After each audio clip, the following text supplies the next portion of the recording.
Hey YouTube, this is Random Call Sign. Welcome to a new episode of Simrig Tour. Originally, when I wanted to create this series, I had the idea of just creating a video about Ghetto simrigs. It came from watching some simrigs that people would share in the subreddit sim racing, and instead of creating just one video about Ghetto simrigs, I decided to morph that idea into a regular series. So today we're going to the origin of this series. We're gonna check out your Ghetto simrigs. If you want to participate on this series going forward, you just need to go to our Discord, the link is below, and go to your rigs and post some pictures that can be used on this video.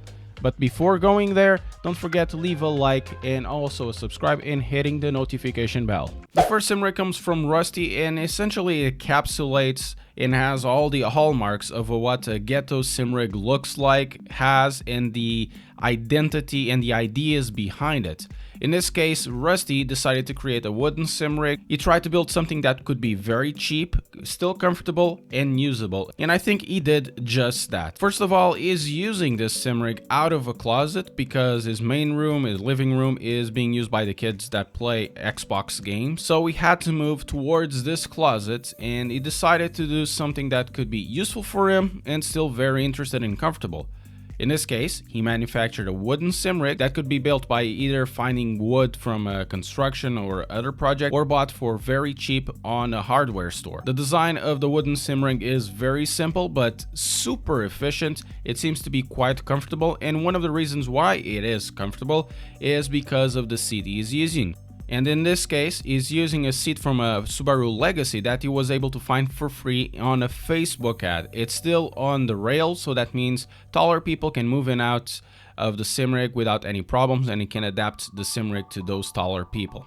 If he wants to store the simrig away, the simrig is also on caster wheel, so it can go inside the closet. As you can see, inside the closet he has a very big screen, a 50-inch Samsung Smart TV. He also has a smaller screen that he uses as an information center. That screen, in my opinion, it's still not in the best position because he needs to put the car a little bit higher, but regardless, it kind of seems to be comfortable, and he's telling me that this rig is still a work in progress. But like I said, Rusty's simrig essentially encapsulates what the Ghetto simrig looks like, which is something that you project from the ground up using very cheap materials, and in the end you have something usable that could be a long-term investment for you, that could be maintained, upgraded as you need, and changed as needs arise. So thank you very much, Rusty, for your participation.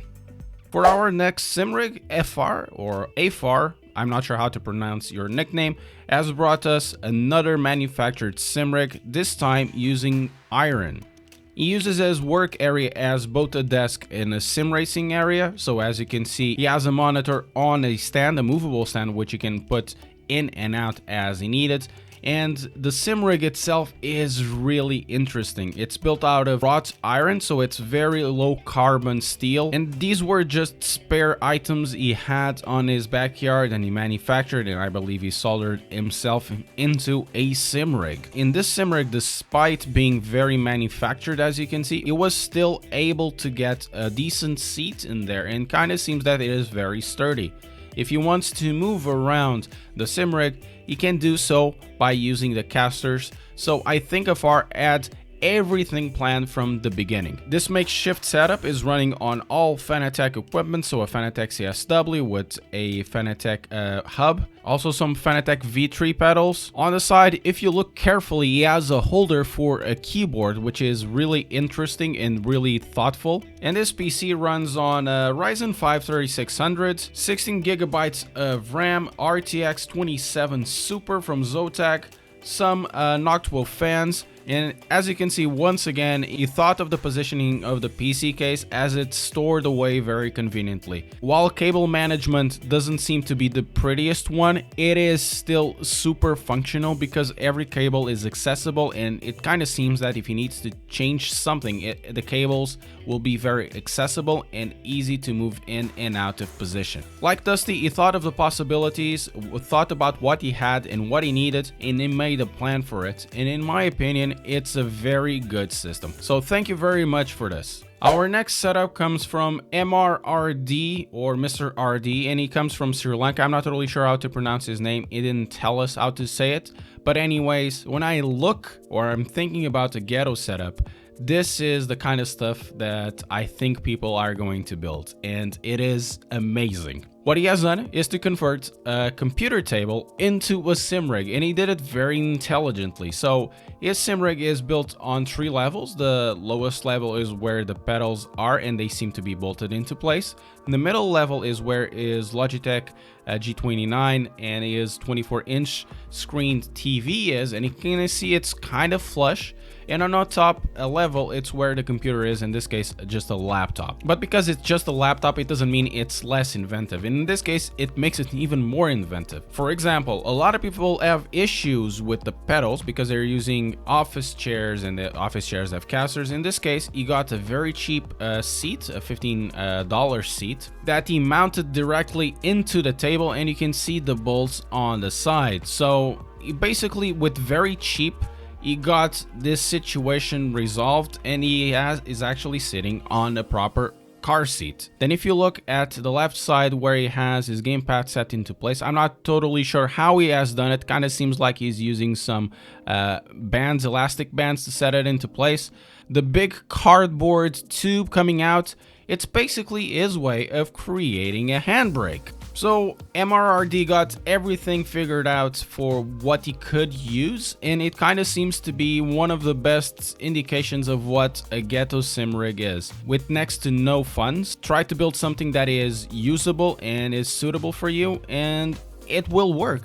So that means just because you don't have any funds available, it doesn't really mean that you don't have something laying around, or you cannot find something for very cheap to help you out build your simrig. As long as you have some space, you are able to build something that is useful for you. Next simrig comes from Freakshow, and it's another 2-in-1 simrig. So he has his area where you can watch some random call sign, and as you can see in the picture over there, is watching some random call sign. So don't forget to sub and press like. And then if he wants to sim race, he just needs to move the monitor stand around. The monitor will come right next to the wheel, and he can start sim racing. So he built all of this setup out of MDF, which he defines as the poor man's 80-20. But even if the poor man's 80-20, not a lot of people will make something as interesting as this. And in this case, it is really super interesting. Even if you start with the bottom, if you look where the Fanatec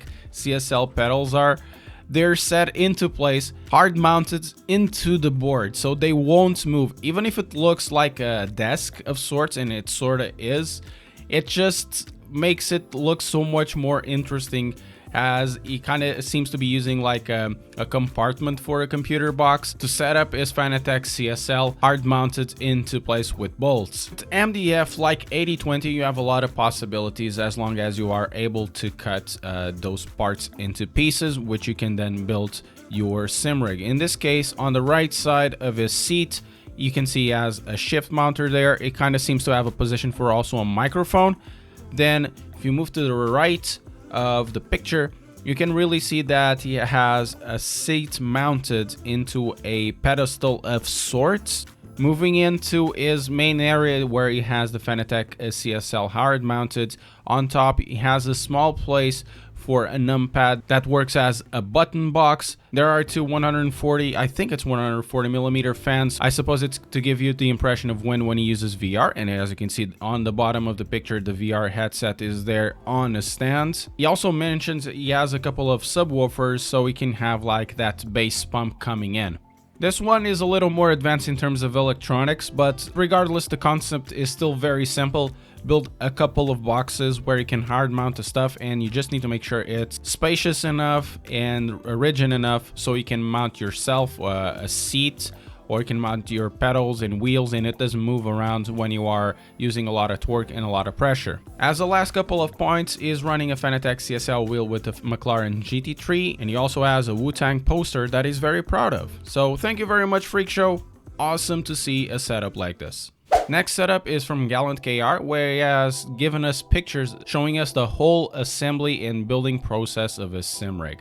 He decided to use 2x6 woods instead of getting 80/20, I suppose, as a cost-saving measure. But regardless of what he decided to do, it just looks pretty good as he built it from himself, and it's something that seems to be very useful. In terms of adjustments, his Simrig seems to be adjustable in pretty much everything. The seat that he has chosen is from a 95 MX5, and the pedal assembly seems to be on a situation where he can move the pedals forwards and backwards as he needs them. Not only is Simrig can be used as a Simrig, but it can also be used as a workstation because he has a lower area where he can put his keyboard and mouse, so maybe he puts aside the wheel as well if he wants to play something else. The setup is using is pretty much whole Fanatec, so Fanatec CSL, Fanatec CSL load cell pedals. On the right side, he has the Fanatec shifter and also the Fanatec handbrake. Regardless of the ecosystem, this would be compatible with pretty much everything, including running DD wheels on a very low setting. Another creation he added into his Simrig was the monitor stand, which seems to be holding up very well with his monitor. It seems to be quite big, about a 32 size. gallantkart setup is one of those examples of what you can do if you have some times and some tools laying around. Maybe cut some